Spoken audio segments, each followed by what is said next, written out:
versículos 11 a 24. Lucas capítulo 15, versículos 11 a 24. A palavra do Senhor vai nos dizer assim: Disse-lhe mais: certo homem tinha 2 filhos. O mais moço deles disse ao pai: Pai, dá-me a parte dos bens que me toca. E repartiu-lhes, pois, os seus haveres. E poucos dias depois, o filho mais moço, ajuntando tudo, partiu para um país distante, e ali desperdiçou os seus bens, vivendo dissolutamente. E havendo ele dissipado tudo, houve naquela terra uma grande fome, e começou a passar necessidades. E então foi encontrar-se a um dos cidadãos daquele país, o qual o mandou para os seus campos a apacentar porcos. Desejava encher o estômago com as alfarrobas que os porcos comiam, e ninguém lhe dava nada. E caindo, porém, em si, disse: quantos empregados de meu pai têm abundância de pão, e eu aqui pereço de fome? Levantar-me-ei e irei ter com meu pai, e dir-lhe-ei: Pai, pequei contra o céu e diante de ti, e já não sou digno de ser chamado teu filho. Trata-me como um dos teus empregados. Levantou-se, pois, e foi para o seu pai. E estando ele ainda longe, seu pai o viu e encheu-se de compaixão, e correndo lançou-se-lhe ao pescoço e o beijou. E disse-lhe o filho: Pai, pequei contra o céu e diante de ti, já não sou digno de ser chamado teu filho. Mas o pai disse aos seus servos: trazei depressa a melhor roupa e vestilha, e pondo-lhe um anel no dedo e alpacas nos pés, trazei também o bezerro cevado e matai-o, comamos e regozijemo-nos, porque este meu filho estava morto e reviveu, tinha-se perdido e foi achado. E começaram a regozijar-se. Querido Senhor, nós estamos em culto na Tua presença, Teu Espírito está nesse lugar. O Senhor mesmo é a razão de nós estarmos aqui hoje. Nada, absolutamente nada pode ser feito se o Senhor não derramar a Tua graça. Tudo depende do Senhor. E eu quero te pedir, vem agora e revela o Teu poder, revela a Tua presença, revela a Tua glória e fala ao nosso coração. Que nós possamos saber que tivemos nessa noite um encontro vivo e real contigo, que o Senhor falou conosco, que a Tua palavra foi aplicada pelo Espírito Santo no nosso coração. É aquilo que nós clamamos no Teu nome, Jesus. Amém e amém. Nesta próxima semana, nós vamos estar aprendendo através da leitura do nosso livro. Nós estamos nessa campanha de oração, né? E o livro que a gente está estudando diz assim: olha, você só tem 30 dias para viver. O que é que você faria se você só tivesse 30 dias para viver? E a gente está estudando esse livro, e nesta semana nós vamos estar estudando que se eu e você tivéssemos só 30 dias para viver, certamente uma das coisas que nós faríamos, um dos desejos que estariam no nosso coração, é aprender a amar e ser amado de uma maneira incondicional.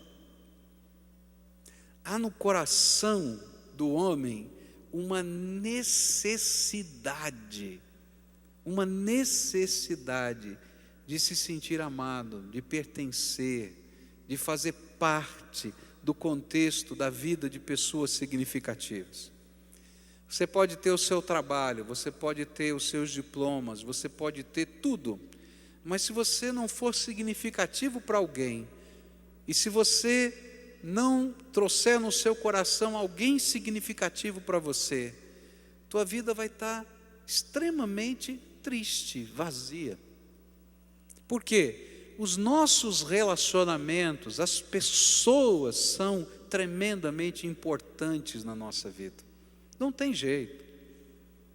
Mesmo que você viva longe dos seus pais, se os seus pais são vivos, mesmo que você tenha milhares de quilômetros de distância, Como é gostoso a gente ouvir a voz do papai e da mamãe. Fala a verdade, não é? Não é isso mesmo, Thalita? Está doida para fazer aniversário e passar com a mamãe dela lá no Pará, não é? Está saindo de férias só para passar o aniversário com a mamãe no Pará.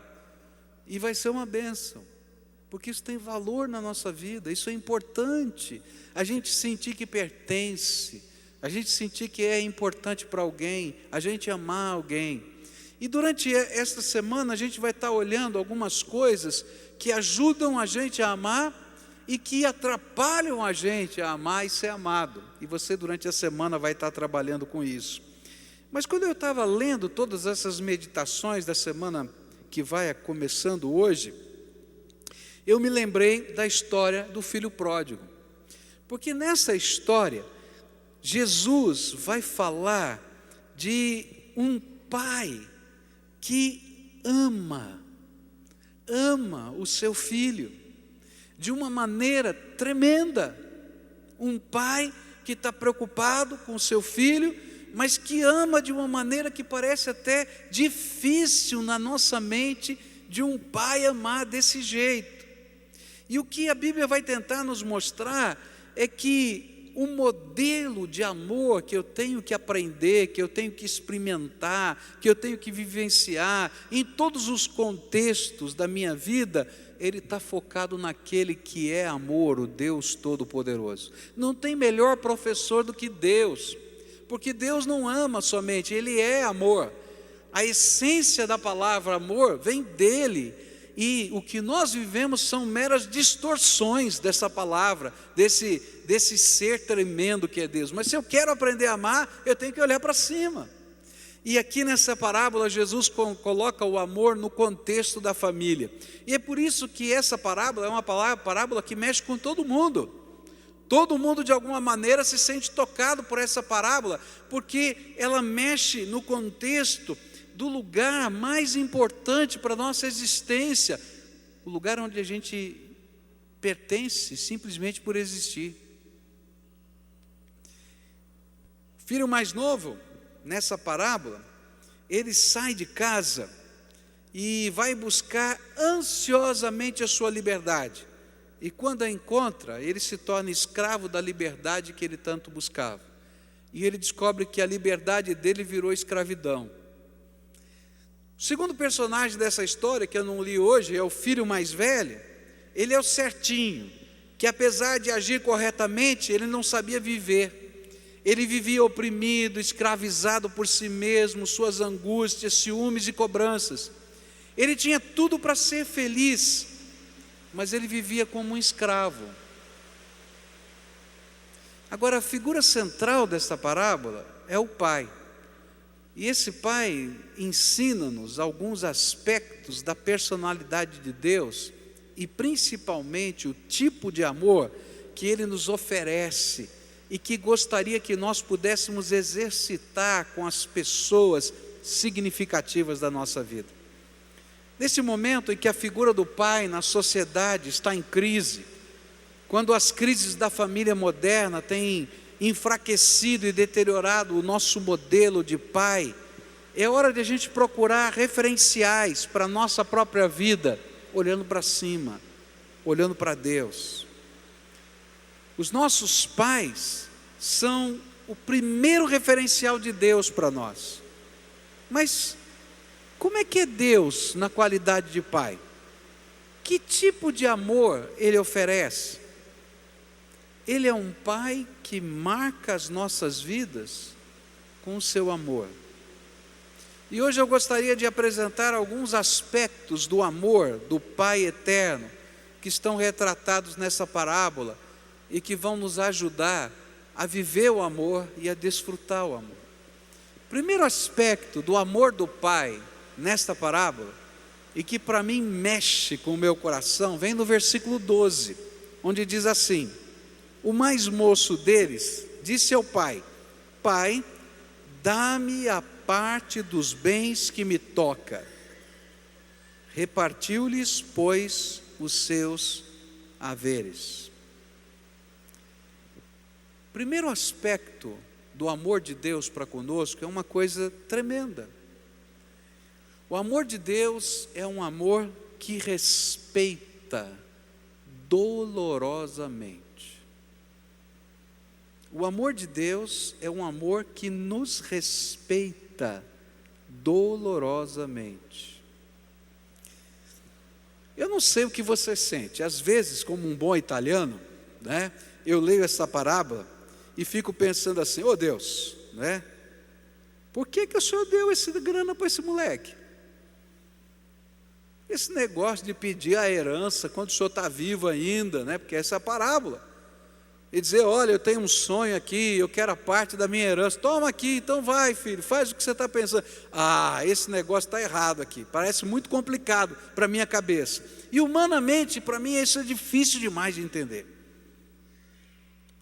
Especialmente porque no contexto de uma família, se um filho viesse com uma proposta dessa, o pai ia ouvir com dor o que aquele filho estava falando. O pai ia ouvir com temor no coração o que o filho estava falando. Os sonhos de liberdade do seu filho gerariam no coração desse pai insegurança, porque um pai conhece o seu filho. Você já pensou na tua família? Digamos que você tivesse só uma casa, tá? Esse é o cenário. Você tem uma casa, essa é a tua fortuna. E aí o seu filho dissesse assim: ô papai, o negócio é o seguinte, eu tenho um sonho, eu vou para Paris, e eu vou ser pintor, e eu vou ser um famoso pintor lá em Paris, mas eu preciso que o senhor venda a casa, e me dê a metade desse valor, porque no futuro essa casa vai ser minha e do meu irmão. Então o senhor me dá metade do valor da casa, que eu vou pegar isso daqui e vou investir no meu sonho. Eu vou para Paris e vou ser pintor. E aí o pai estivesse olhando para o filho e pensando assim: filho, você não sabe nem falar francês. Filho, você nunca pegou numa aquarela. Você nunca fez um curso sequer para saber se você sabe, tem habilidade para pintar aqui no Brasil. Filho, o teu sonho pode ser um sonho maravilhoso para daqui a pouco, mas vamos construir alguma coisa. Não, pai, o senhor não está entendendo. O meu sonho precisa acontecer agora, eu tenho pressa. Eu vou dizer para você, a minha tentação era dizer: então vai, se vira, eu não vou vender a casa coisa nenhuma. Eu não sei o que você ia dizer, mas eu estou falando o que eu diria. Aí, o pai dessa parábola pega o valor todo e divide, e entrega na mão do filho. E me parece algo inconcebível, completamente inconcebível. Eu imagino a dor com que ele fez isso. Eu imagino o coração do pai olhando para o filho e dizendo: filho, você está achando que a sua turma é sensacional, é o máximo, e você está entrando no jogo, na ideia da sua turma, mas não é isso a vida. Eu imagino o pai ouvindo o filho dizendo: se eu tivesse um pouco de dinheiro, então eu poderia fazer qualquer coisa, o senhor que está me impedindo de chegar onde eu quero. Eu tenho certeza que esse pai tentou dissuadi-lo, tentou mostrar as razões, mas parecia que naquela hora não entrava nada na cabeça desse filho. Os ouvidos estavam fechados pela arrogância e impetuosidade da juventude. Só isso. E aí então o pai respeita e reparte. Ele não monopoliza a sua possessão. Ele não faz com que as coisas convirjam para ele como pai. Ele compartilha e divide. Quando eu olho para esse texto, ainda que pareça inconcebível para mim, é exatamente isso que Deus está fazendo comigo todo dia. Deus é o Senhor dos céus e da terra. A gente já estudou há semanas atrás que você não respira você não respira se não for pela graça de Deus. Que no momento em que você morrer, a Bíblia diz que esse teu corpo, a tua alma param de funcionar, a alma como fonte das emoções e da vontade, mas o Espírito que faz esse corpo e essa alma funcionarem, foi emprestado, ele volta para Deus e presta contas a Deus. Você nem tem vida se Deus não derramar graça sobre você. Se você está respirando hoje é porque Deus derramou uma graça sobre você. E de repente eu sou esse filho e você é esse filho. E a gente está dizendo para Deus: Deus, me dá a minha vida. E se o Senhor me der a minha vida, e se eu tiver um pouco de saúde, força de vontade, eu resolvo qualquer coisa. Se eu puder trabalhar, tiver saúde, força de vontade, eu me viro. Eu quero ser dono do meu nariz, Deus. E aí a gente sai para a vida. E não entende que se a gente está respirando, é por causa da graça de Deus. Você não é dono nem da tua saúde, nem da tua vida, nem do teu tempo, nem de nada. E a gente é como aquele filho. E sabe o que é tremendo? É que Deus dá para você a tua vida. Eu não sei quantos anos de vida você vai viver. Eu não sei quantos anos de vida, se você vai viver até os 150 anos, até 20 anos, eu não sei quantos anos de vida você vai viver, mas todo o tempo que foi destinado de vida para você, apesar dele ser de Deus, Ele liberalmente coloca na tua mão. E até quando você se torna obstinado como aquele moço, petulante como aquele moço, achando que você pode tudo e consegue tudo, Ele coloca o sol de manhã nascendo e se pondo à tarde, a chuva vindo para você ter o que é necessário para o seu sustento. Ele coloca portas que se abrem. Porque Deus está compartilhando dolorosamente todas as coisas. Eu quero dizer para você que não importa qual seja a evolução científica, a riqueza humana, Deus não obriga a ninguém a viver perto dEle. Se você não quer que Deus seja o teu pai, se você não quer que Ele interfira na tua vida, se você não quer ouvir os seus conselhos, se você quer viver segundo a tua cabeça, Deus não vai obrigá-lo a fazer isso. Ele vai deixar. E o interessante é que Deus, Pai, e o pai da história, sabia o que ia acontecer. Não precisa ser muito inteligente para saber que esse filho, que tem esse projeto, que está indo para Paris, para fazer, que nunca pintou, que não sabe falar o francês, o que é que vai acontecer com ele? Vai se quebrar. Eu ouvi uma história parecida com essa, de uma pessoa amiga, e essa pessoa foi exatamente para Paris. Não era para ser pintor, mas ele foi para Paris.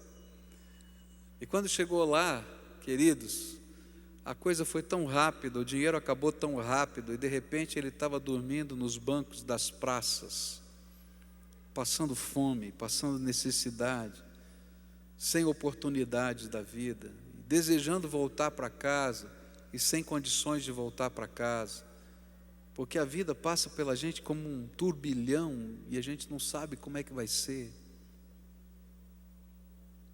Mas esse Deus permite, e Ele libera, e Ele sabe que muitos de nós estamos dissipando a nossa vida, que estamos passando necessidades, que estamos passando penúria, com o propósito de que em algum momento a gente possa refletir, e a gente possa ter consciência da necessidade do Pai, e de voltar para o Pai. Tem muita gente que diz assim: se Deus é amor, se Deus é bom, por que Ele permite tanta desgraça nessa terra? E um dia estava um barbeiro cortando o cabelo, e ele é um crente muito fiel ao Senhor Jesus, não é?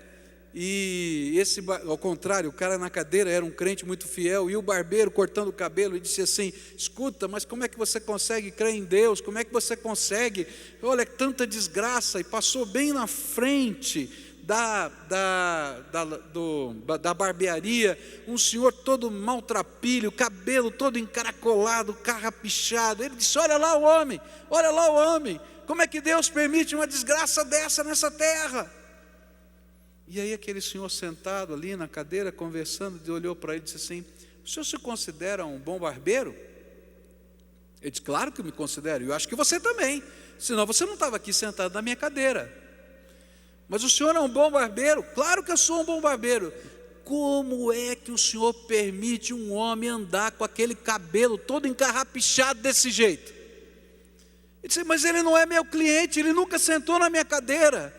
E ele olhou para esse barbeiro e disse assim: é a mesma coisa com Deus. Tem muita gente que nunca sentou na cadeira de Deus e nunca quis ser servo do Senhor, nem filho desse Pai tremendo, e não se submete à tesoura de Deus, que tem que cortar às vezes algumas coisas, não se submete à lavagem de Deus para limpar a nossa sujeira, e nem à colocação de um novo paramento, uma nova roupa para a glória do Senhor. Queridos, a mesma coisa que aconteceu com aquele filho jovem na história do filho pródigo, é o que acontece na minha vida, na sua vida. Eu sou esse filho que estou dizendo para Deus que eu quero viver do meu jeito. Agora Deus me libera para que eu possa descobrir pela minha própria vida que sem Ele eu não sou nada, que eu não dependo, que eu não tenho como viver. Sabe por quê? Porque Deus permite que nós sejamos lixados pelas nossas decisões.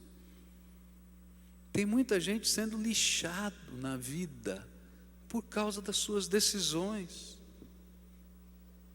E Deus escreve verdades em nós através das próprias circunstâncias da nossa vida. E a minha pergunta para você nessa noite é: o que é que Deus tem tentado ensinar, deixando você ir viver do teu jeito? Não obrigando você a estar na casa de Deus, nem ter compromisso com Ele, te dando a liberdade de ir e vir. O que que Deus está tentando te ensinar através das marcas que Ele está permitindo que surjam na tua vida? Agora, você sabe o que eu acho tremendo? É que Ele está sempre pronto a juntar os caquinhos que nós mesmos quebramos e destruímos com a nossa pretensão de independência. E eu tenho conhecido tanta gente que está precisando que o amor do Pai junte os caquinhos gerados pela sua autossuficiência. E eu quero dizer para você que esse Pai tem amor suficiente para isso, para pegar a gente do jeitinho que a gente está a reconstruir. Mas antes, Ele te amou tanto, a ponto de deixar você viver do teu jeito. Você não é um robô, você não foi programado, que não pode sair do programa. Você é um ser que Deus colocou liberdade, e Ele te ama assim. Segunda coisa que eu aprendo nesse texto é que o amor do Pai, apesar de ser um amor que respeita dolorosamente, ele é um amor que espera ansiosamente.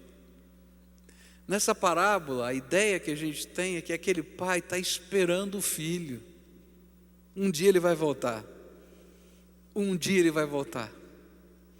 E cada dia da sua vida e da minha vida, das minhas idas e vindas, é tempo da espera ansiosa do meu Deus, dizendo: Ele vai voltar. Ele vai entender que não é assim, que não funciona desse jeito. Ele espera que aquilo que Ele tem lhe falado encontre eco no seu coração, que as circunstâncias da vida lhe façam ouvir a voz do Espírito Santo.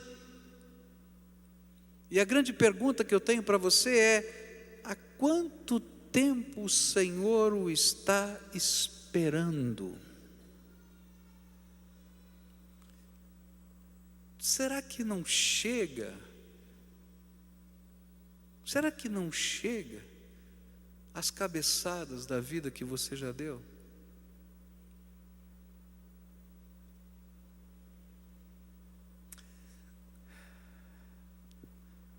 Tenho um amigo chamado Jerry Croteau. Ele vive no Canadá.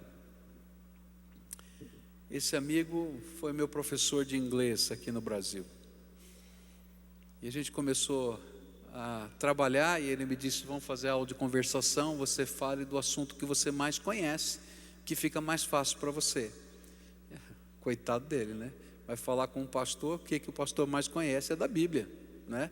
E eu um dia na aula de conversação comecei a contar essa história para ele. E aquele homem começou a ouvir a história e ele começou a fazer perguntas. E eu com o meu inglês macarrônico, assim, bem ruinzinho, fui tentando explicar para ele. E chegou num momento, aquele homem começou a chorar e chorar e chorar e chorar. E ele dizia assim: por que meu pai não me disse isso? Por que minha mãe não me disse isso? Por que meu tio não me disse isso? E aí eu não entendi nada. E ele pegou o capacete dele, subiu na moto e falou: eu não consigo mais dar aula, me dá licença, eu vou embora. E aí foi embora. Eu fiquei muito preocupado com esse meu amigo Jeremy e liguei para um colega, pastor, um missionário no Brasil, e disse: eu queria fazer uma visita para um amigo, contei o que aconteceu, e aí liguei para ele e fomos à casa dele. E aí eu consegui entender o que estava acontecendo. O Jerry Croteau um dia decidiu abandonar a família. Ele teve uma crise familiar com a sua esposa e ele então simplesmente comprou uma passagem de avião e disse: eu vou para o fim do mundo. E adivinha onde ele veio parar? Veio parar na cidade de São Paulo, no Brasil, né? E ele não disse para absolutamente ninguém, nem para a mulher, nem para a mãe, nem para o pai, e ele sumiu. E de repente ele estava aqui no Brasil, a vida dele completamente enrolada, a história muito comprida, muito complicada, e está lá o Jerry um dia, né, no gabinete pastoral de um pastor, contando para ele a história do filho pródigo, e dizendo que Deus tinha algo para fazer na vida dele. E foi tremendo. Quando ele contou toda a sua história, aquele colega pastor apresentou Jesus como o Senhor que salva e que restaura. E ele então naquele dia decidiu escrever uma carta para o pai e para a mãe dele, dizendo: estou vivo, estou aqui no Brasil, na cidade de São Paulo, esse é o meu endereço, o meu telefone. E as coisas de Deus são tremendas, né? As coisas de Deus são tremendas. A mamãe recebeu a carta e disse assim: filho, estou feliz de saber que você está em São Paulo, que você está no Brasil. Estou feliz de saber que você está vivo, porque a gente não tinha história nem paradeiro seu. Nessa altura a esposa dele já tinha se divorciado e já tinha se casado com uma outra pessoa, porque já havia passado muito tempo. E a mamãe dele escreveu assim: mas enquanto eu lia a sua carta, algo me dizia que você precisa voltar para casa e que você não tem recursos para voltar. E se eu te oferecesse os recursos, você não aceitaria, porque eu sei que você é muito orgulhoso. Então eu quero dizer para você que eu fiz uma ordem de pagamento no valor de tantos dólares para você comprar uma passagem e vir para casa. E ela continuou escrevendo assim: eu sei que você vai dizer que é inverno e que você não tem roupas de inverno, porque lá no Canadá faz muito frio no inverno. Mas se você quiser voltar para casa, eu vou estar esperando você no aeroporto com todas as roupas de inverno que você precisar. Mas por favor, volte para casa. E quando aquele moço leu aquela carta, ele começou a chorar. E ele escreveu para a mamãe: eu vou voltar para casa, mas eu vou pedir para a senhora aguardar alguns meses, eu preciso resolver algumas coisas. E o que ele queria resolver era o seu batismo. E ele se batizou numa igreja de fala inglesa ali em São Paulo. E ele então organizou a sua vida, deu o seu testemunho para todo mundo e foi para casa. E aconteceu exatamente isso. Ele chegou lá, a mamãe estava aguardando no aeroporto, com tudo que ele precisava. E ele me escreveu depois dizendo: Pascoal, você não sabe, eu não sabia, mas o papai está doente, está com câncer. E Deus me trouxe para casa para ficar com ele até o último momento. E ele então depois me escreveu, logo depois da morte do seu pai, eu tive o privilégio de falar de Jesus que transformou a minha vida para o papai. E ele recebeu Jesus como Senhor e Salvador da sua vida nos meus braços, antes de morrer. E um dia ele me escreveu uma outra carta e disse: agora eu tenho que resolver um problema sério. Eu vou falar com a minha ex-mulher. E marcou uma entrevista com a ex-mulher e o novo marido dela. Você pode imaginar? E ele chegou lá e disse: olha, eu não vim aqui para criar problemas. Eu não vim aqui para atrapalhar a vida de vocês. Eu vim aqui para olhar nos olhos de vocês, especialmente no seu, e dizer: eu fui um cafajeste. Não se faz o que eu fiz, abandonar você sem nenhuma palavra, sem dar notícia, sem saber se você saber se eu estava vivo ou morto. Não é digno de um homem o que eu fiz. Mas um dia Jesus me encontrou lá no Brasil, transformou o meu coração e disse que eu tinha que voltar para casa para dizer para as pessoas que eu magoei que eu estava errado e que eu quero começar uma nova vida. Eu não quero atrapalhar a vida de vocês, mas eu quero dizer que eu não quero mais ser o Jerry Croteau que eu era antes, porque eu quero ter uma nova vida. Queridos, essa história do filho pródigo nos fala de um pai que nos permite fazer essas coisas, porque ele nos ama. Mas a história de um pai que espera ansiosamente que a gente tenha coragem de voltar para casa, de deixar ele começar a trabalhar a nossa vida, um amor que eu não consigo entender, um amor que não passa pela minha cabeça, mas um amor verdadeiro, um amor que restaura, um amor que transforma a nossa vida.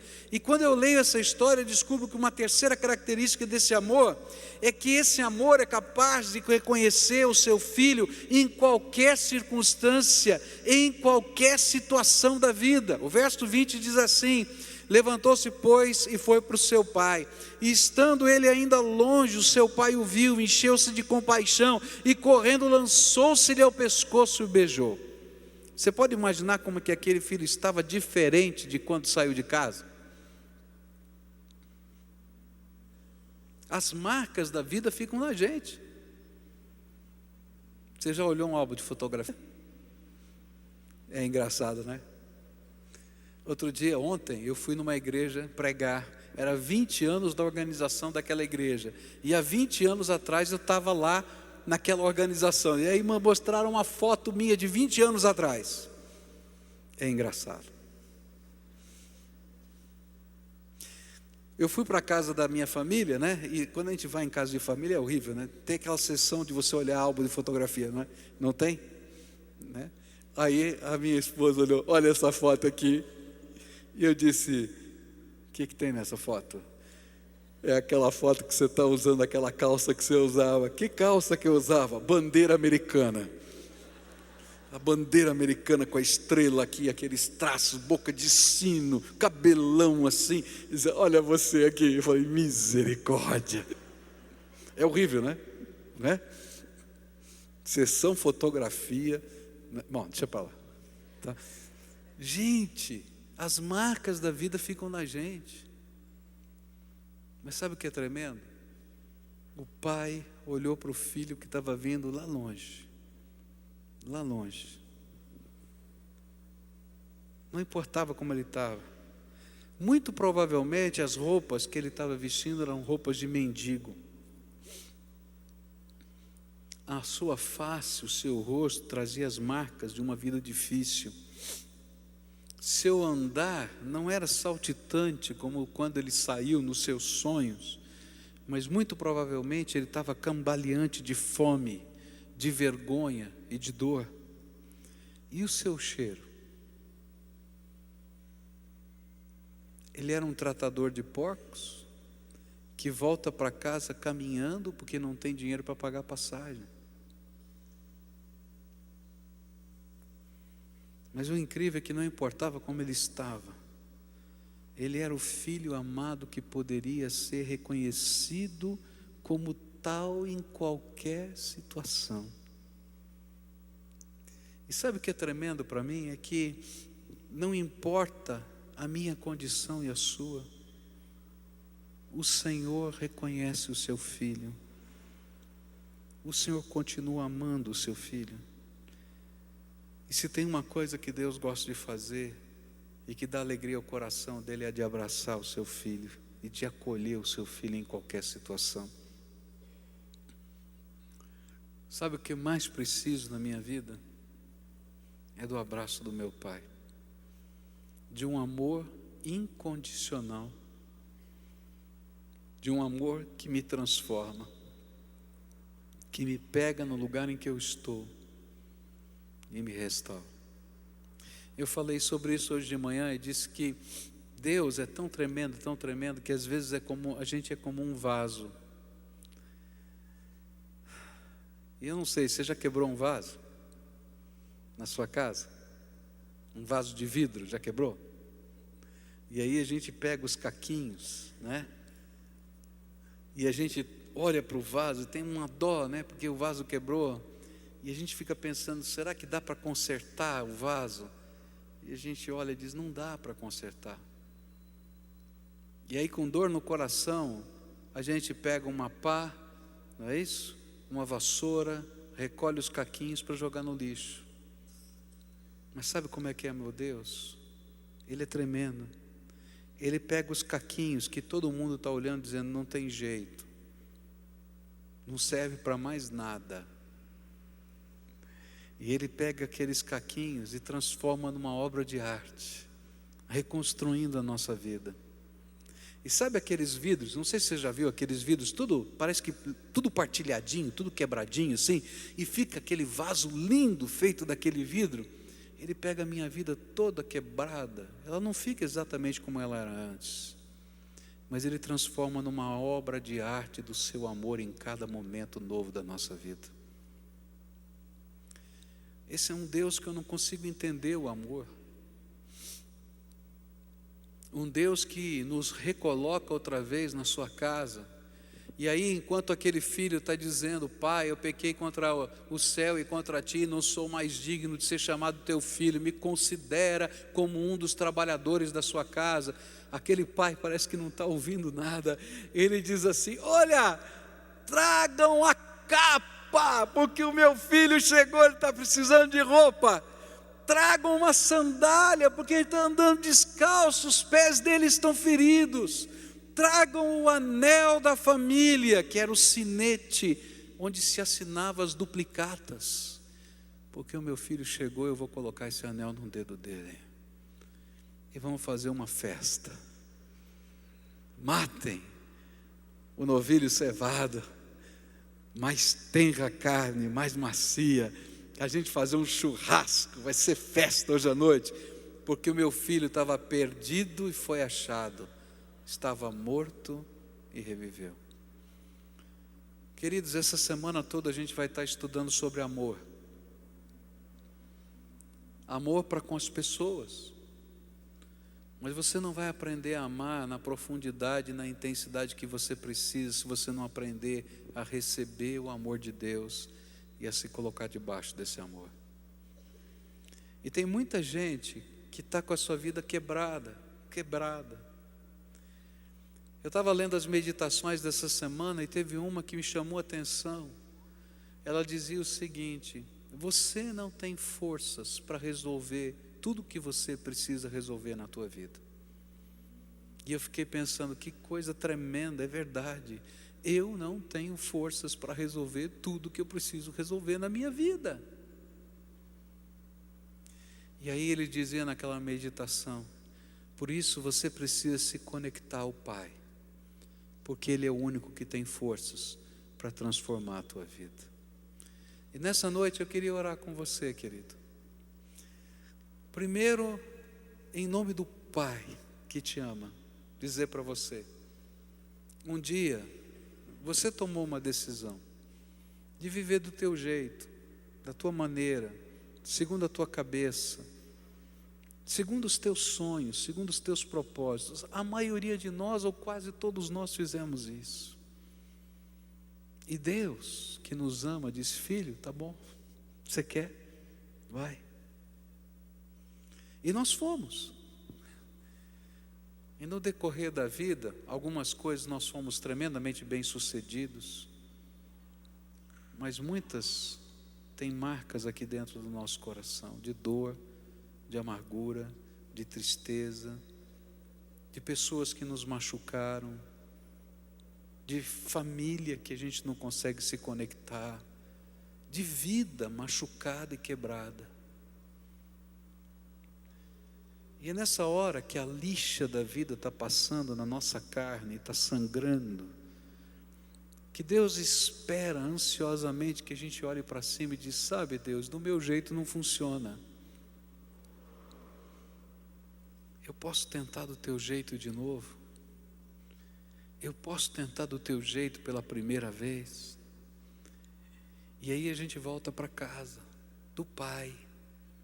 A gente volta machucado, quebrado, caquinho para tudo quanto é lado. Mas Deus começa uma obra tremenda de restauração na nossa vida. E Ele começa a fazer a sua obra de arte no meu coração e no seu coração. Por isso, nessa noite, eu queria convidar você a voltar para os braços do Pai, a sentir o amor do Pai, a sentir o abraço do papai. Ele é capaz de te reconhecer do jeito que você está. Do jeito que você está. Do jeito que você está.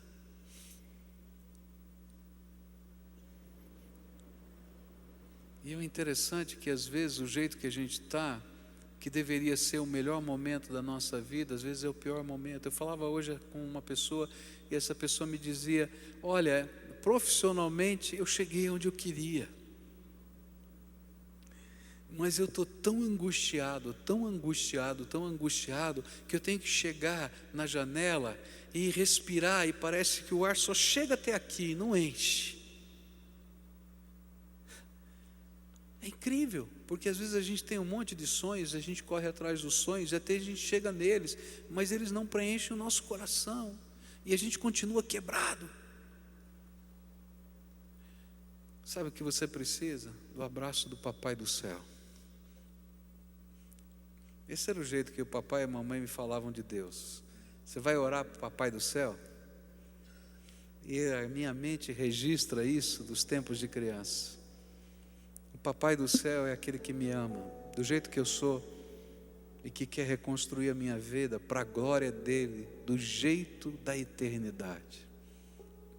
E nessa noite eu queria orar com você, que está precisando do abraço do Pai, que está precisando voltar, que está precisando de um amor que seja capaz de pegar os caquinhos e reconstruir outra vez, que está precisando de alguém que te reconheça e trabalhe na tua vida outra vez, porque a vida já te mostrou aquilo que esse homem já descobriu: ninguém dá nada.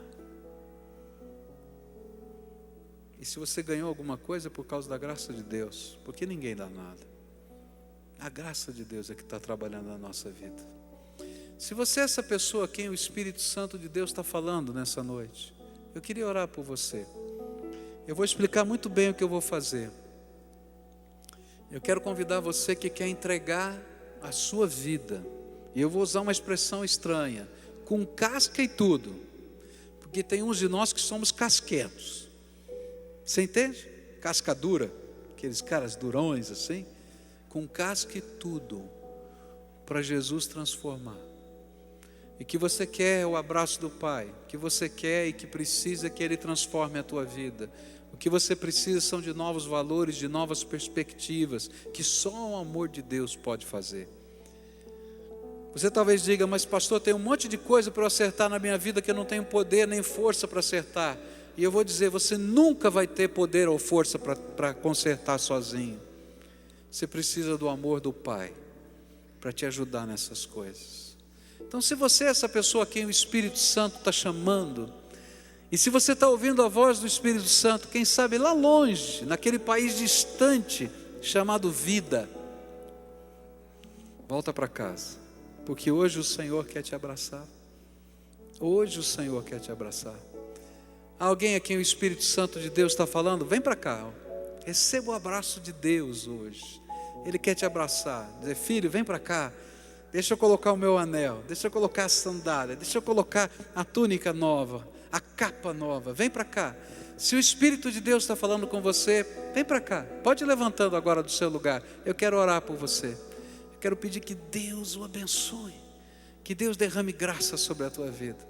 Quem é que o Espírito Santo de Deus está chamando? Vem, pode vir, vai levantando do seu lugar, faça como aquele moço fez, ele teve que levantar e tomar uma decisão, é assim que funciona na vida da gente, pode vir. Em nome de Jesus, se você está lá em cima na galeria, vem para cá. Se você está aqui embaixo, vem para cá. Se você, quem sabe está junto com alguém, uma família que está precisando ser restaurada. Quem sabe o amor precisa ser revivido dentro dessa casa. Vocês precisam do amor de Deus. Vem para cá, em nome de Jesus. Se você tem marcas aí doídas, que você não sabe lidar com elas, tristeza, amargura, angústia, decepção com pessoas significativas, você diz, eu não consigo lidar com isso, você precisa do abraço do Pai, você precisa do abraço do Pai, vem em nome de Jesus, vem, pode vir em nome de Jesus, vem, levanta agora em nome de Jesus. E se tem alguém que o inimigo tem tentado amarrar agora, na autoridade do nome de Jesus, te repreendo, Satanás, e quero dizer que todas as pessoas têm toda a liberdade de tomarem uma decisão ao lado do Senhor Jesus aqui hoje. Se você é essa pessoa, vem para cá em nome de Jesus. Se você está lá em cima, desce essas escadas, que essas escadas não sejam um empecilho para você, porque a vida é um empecilho muito maior, e a gente precisa da graça do Pai, da graça do Pai, do abraço do Pai, do amor do Pai, do sentimento gostoso de pertencer ao Pai, de ser reconstruído pelo Pai. É isso que a gente vai estar vivendo aqui. Eu não tenho poder para isso, você não tem poder para isso, mas o Pai tem, o Pai tem, o Pai tem, o Pai tem, o Pai tem, e a gente traz no coração, na vida da gente, as marcas do Pai. Essa é a melhor parte. Vem para cá, em nome de Jesus, tem gente vindo, vem para cá. E eu queria pedir um favor agora, povo de Deus, gente que ama Jesus, vem aqui dar um abraço em alguém, dizer assim, eu venho em nome de Jesus dar um abraço em você, em nome do Pai, só isso, só dá um abraço, diz, ó, eu quero te dar um abraço em nome do Pai, vem para cá, tá? Por quê? Porque o Pai está aqui, o Espírito dele está aqui, se ele não estivesse aqui, você não estaria aqui, não é? Mas é tão gostoso quando a gente pode materializar isso, e a gente sentir um abraço de alguém, tá? E a gente vai orar juntos, nesse abraço gostoso do Pai. Chega e dá um abraço. Tem gente aqui que não recebeu o abraço. Vem aqui, povo de Deus, levanta. Só quero que você dê um abraço. Venha dar um abraço em alguém aqui e diga, olha, em nome de Jesus, eu vim te dar um abraço. Em nome do Pai, eu vim te dar um abraço. Só isso, fala só isso, tá? E vem aqui, tem gente aqui na frente. Quem é que pode vir aqui bem na frente? Ó, todo esse povo aqui está sozinho. Vem aqui por cima aqui, isso. Alguns jovens, algumas jovens, alguns senhores, senhoras, venham aqui, dá um abraço, só isso, um abraço, um abraço. Esse senhor aqui, isso, alguém vai dar um abraço nele. Ali o rapaz, dá um abraço, mas dá um abraço mesmo, rapaz, dá um abraço. Um abraço do Pai. Eu venho te dar um abraço em nome do Pai, só isso. Quem não recebeu o abraço aqui? Levanta a mão. Todo mundo recebeu o abraço? Que você está aqui na frente, alguém não te deu o abraço? Você não recebeu o abraço? Então vai receber o abraço. Tem mais alguém que não recebeu o abraço? Você não recebeu? Não? O casal que está ali, ó, levanta a mão aqui, que esse casal precisa receber o abraço. Quero que alguém vá lá. Vem aqui, ó, vem aqui, querido, ó. Pede licença, vem aqui, ó. Eles estão bem aqui no meio. Quem pode me ajudar?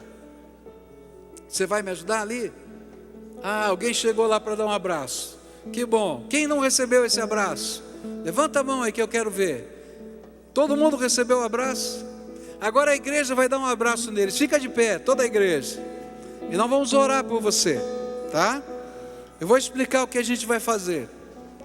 Você vai nesse momento da oração, quando eu pedir para você orar junto comigo, você vai estender a sua mão para cá, tá? Mas eu vou te dizer quando você estende a mão, tá? Para você não ficar com a mão estendida muito tempo e cansar. Uma das bênçãos que Deus nos deu é uma família. Você tem uma família. E Deus vai te levar de volta para a tua casa. Essa é uma grande bênção que Deus te deu. E quando você chegar na tua casa, lembra que tem problema, que tem dificuldade, tem gente que não entende algumas coisas. Que se você der um abraço até do pai, não vão compreender por que você está dando um abraço. Mas não faz mal. Você vai levar o pai para casa. E ele vai te ajudar a reconstruir algumas coisas. Primeiro a gente começa aqui dentro. A primeira pessoa que tem que ser reconstruída sou eu, tá? Depois os outros, Deus vai trabalhando como Ele está trabalhando em você. E tem uns que são cabeça dura tanto quanto você. Quanto tempo você está levando para deixar o pai te dar um abraço? Às vezes vai ter gente na tua casa que vai levar tempo também.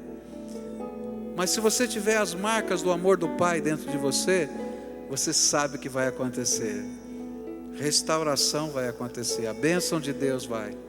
Então a primeira oração é por você. A primeira oração é por você. E a gente vai pedir para o pai te dar esse abraço. E você vai dizer aquilo que aquele jovem disse: pequei contra ti, pai, tentando viver do meu jeito.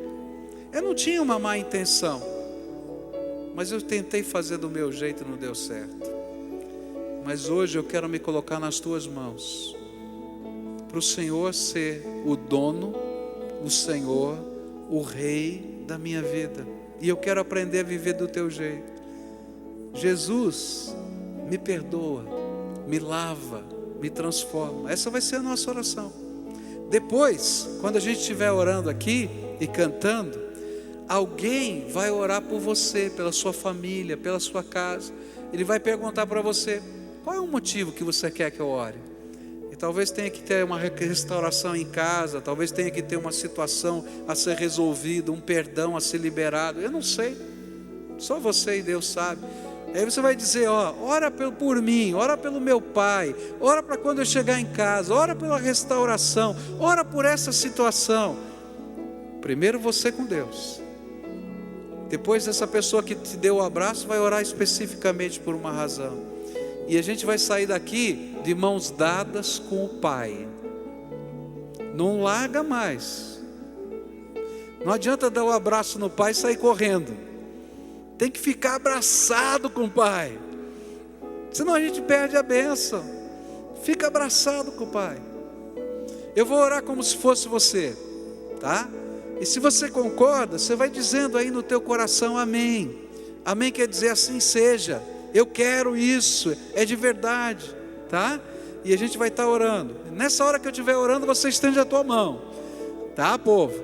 Porque a gente vai estar dando um abraço de fé nesse povo que está aqui. Ora comigo. Senhor Jesus, eu preciso do teu perdão.